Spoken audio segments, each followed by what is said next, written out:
Most people measure IQ based on standardized testing, taking your mental age score and dividing this score by your actual age. LeBron James, on the other hand, measures IQ in terms of knowing whether to split the defense and get to the rack, or to hit his teammate with a pocket pass, fake a shot, and then hit the man in the corner for a three. For the past century, the average raw IQ testing scores have been increasing by about 3 points per decade. This is called the Flynn effect. Interestingly enough, the same phenomenon may be happening in the NBA.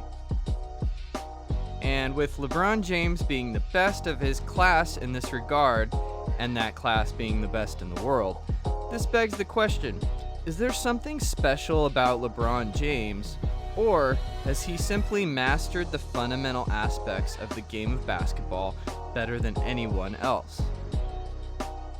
Well, it's a little of both. Is there something special about LeBron James? Of course. He has a photographic memory. We were going back and forth with them. Duncan Robinson hits one off the glass and then the shot clock for a three. KCP's three right by their bench. His layup right there from the top of the key with the shot clock going down.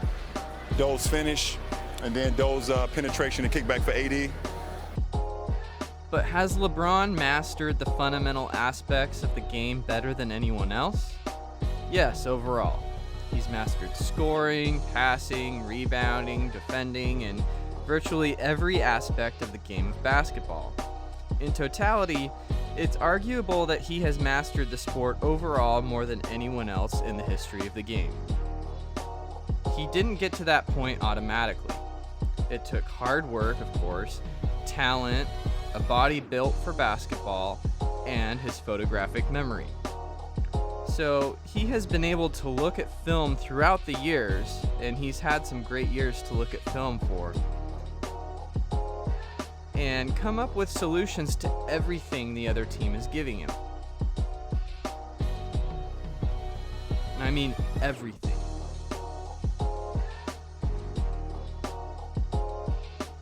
So if he's in the post against Derrick Jones Jr.'s skinny ass, you know he can easily drive it baseline for a reverse layup.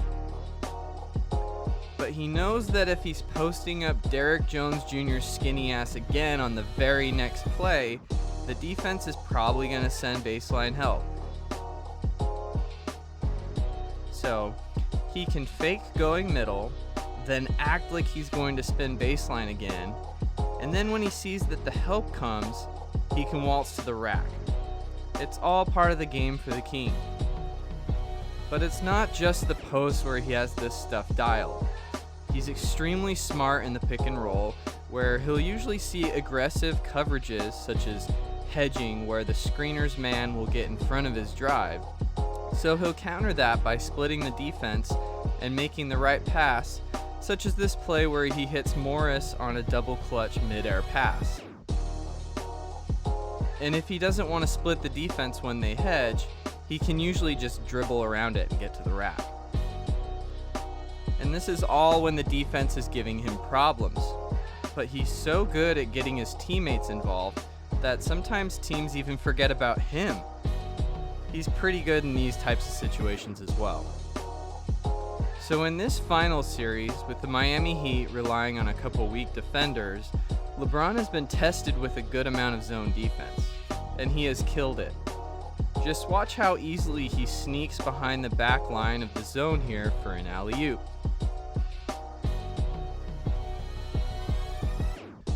Or how he knows the corner is open before he even gets the ball, so he can make a touch pass assist for a corner three.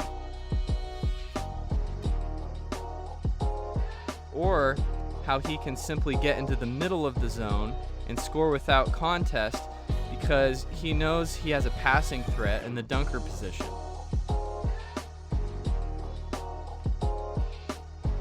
For all the talk about Lay Coach and how LeBron is a demanding teammate, he's also a really great teammate that excels at communication.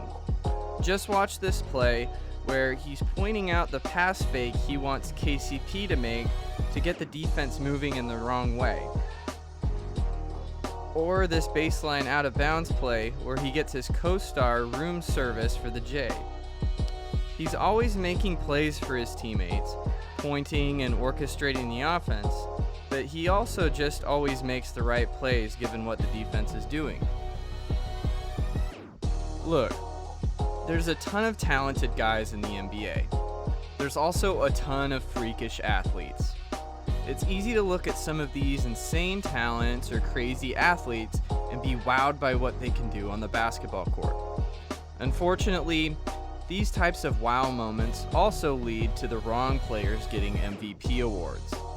I'm constantly told by guys like Kevin O'Connor from The Ringer to appreciate what LeBron James is doing and to never take it for granted. And so that's why I'm making this video. So in 20 years, when LeBron is probably retired, I can look back on it and say I was watching and paying attention. But we have to learn to appreciate not only the talented players and crazy athletes,